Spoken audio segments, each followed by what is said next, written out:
地にあるゲーセンへ梅原がフラッと訪れ、ゲーセンにまつわる話やゲーセンにいる人の紹介、そして感想を言うコーナーであります。はい、今、南浦和に来てます。第1回ゲストログは南浦和にある、ビッグワンっていう店です。じゃああとは適当に取っていこうか。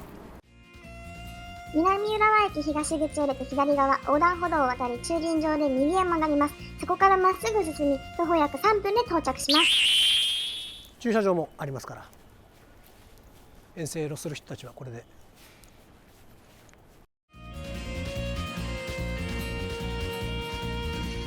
ここが駐輪場ですね。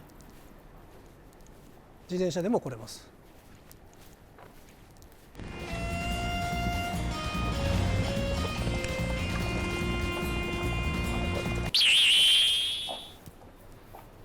ここの2階が、プレイスポットビッグワンセカンド。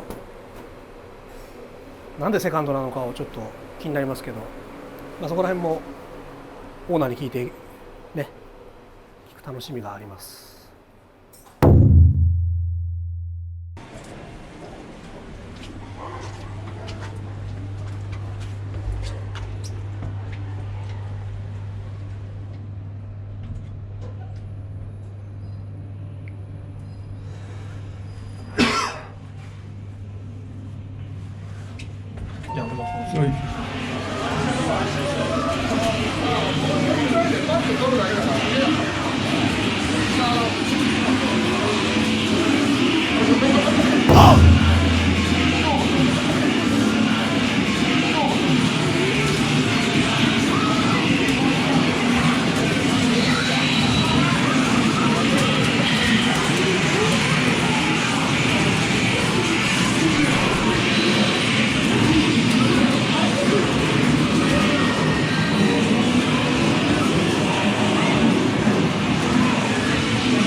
南浦和ビッグワンセカンドは格ゲー特化型ゲーセンとして、自身が格ゲープレイヤーでもある店長吉川氏が潜在的な需要を開拓して常連を増やしてきました。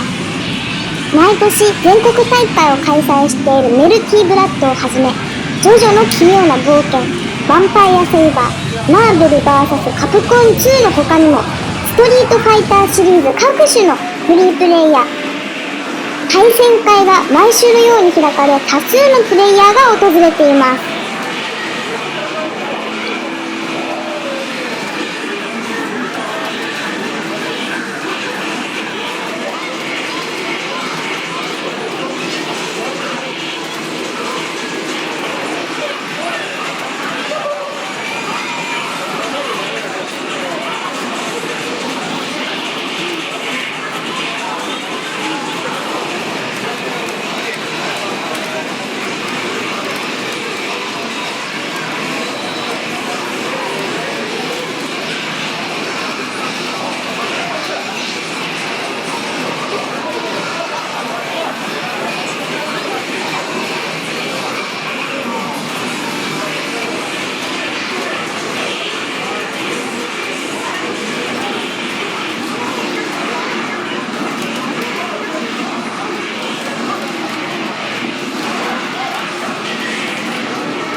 はい、スパツ X プレイヤーのポエモンです。ビッグワンの魅力は、まず平日来ても誰かしらいるっていう、結構これ大事だと思ってて、このゲーセン行ったらあいついるんじゃねえかっていうのが昔あったと思うんですけど、最近 LINE とか Twitter で行くって言わないと人が集まんなかったり結構すると思うんですけど、ここに行けば絶対誰かいるだろうっていう期待が持てるっていうのが、僕がすごくこのゲーセンを気に入ってる理由です。はい本当です。大学卒業して引っ越しのタイミングがあって、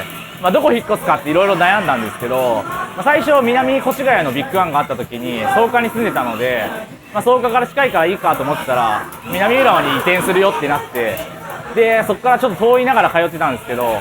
今しかないと思って思い切って南浦和に引っ越して、今徒歩30秒のところに住んでます。はい、スト2が盛り上がっているのは毎週月曜日、これフリープレイで1000円で定額で閉店までできます。であと隠れた曜日なんですけど、木曜日が結構盛り上がってて、ここにしか来ない強いプレイヤーっていうのがいて、それ目当てに都内から各プレイヤーが集まってくるみたいな。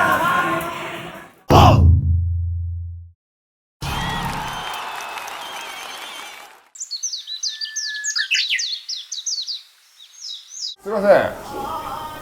すいません。生2つ。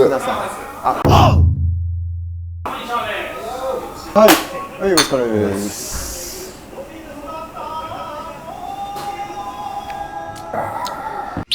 なんとビッグワンセカンドとおもてなし屋さんのコラボプロジェクトが始動しました。美味しい料理がついて飲み放題付き3500円。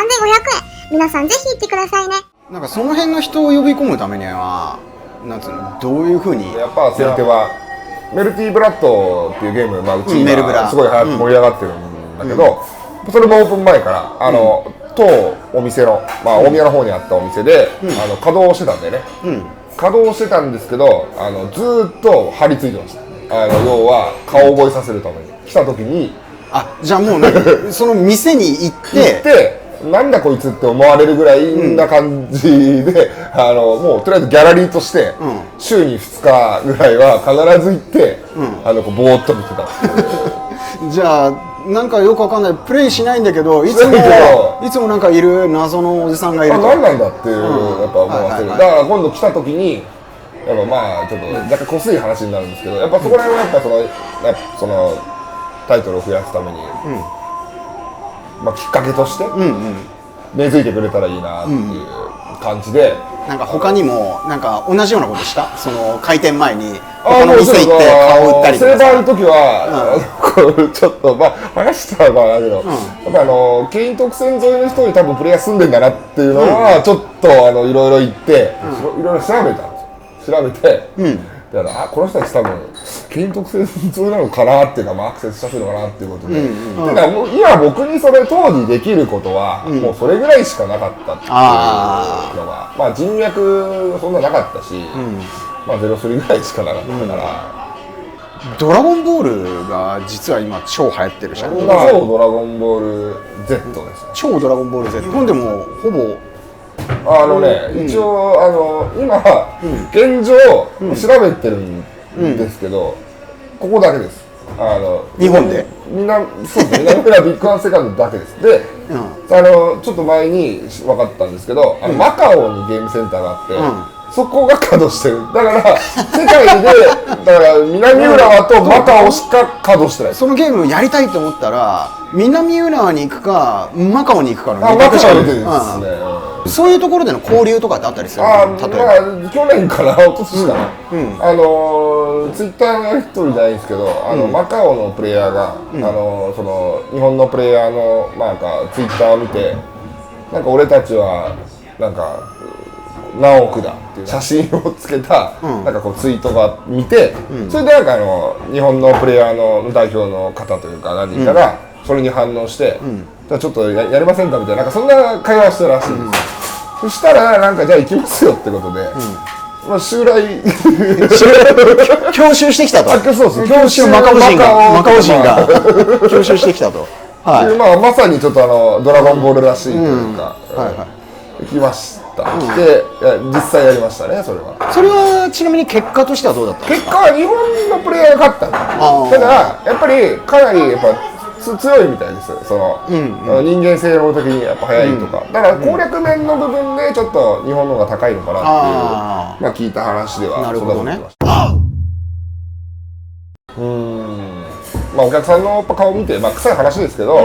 結局やっぱりイベントとか、お客さんの楽しんでる雰囲気見ると、大変なこといっぱいあるんだけど、やっぱりちょっと自分の中ではやっぱ価値あるものだと思ってるんで、やっぱね、お客さんが楽しんで人生をゲームで楽しんで、要するに自分の好きなものを世間的には価値はないかもしれないですけど、でもまあ価値なんて世間に関係ないんで、まあそうね、ないからこそ、こだわりがあるからこそやっぱ価値があるっていうのを、それは今来てるお客さんはやっぱそれは思ってると思うし、なので、まあ、もうちょっと全然続けられますね。大変ですけども、2010年過ぎてからオープンしてるお店がこうやって頑張ってますよっていうところが、まあ、みんなに伝えられたらなというふうに思いますし、すごいいい話を聞けました。今日は本当にありがとうございました。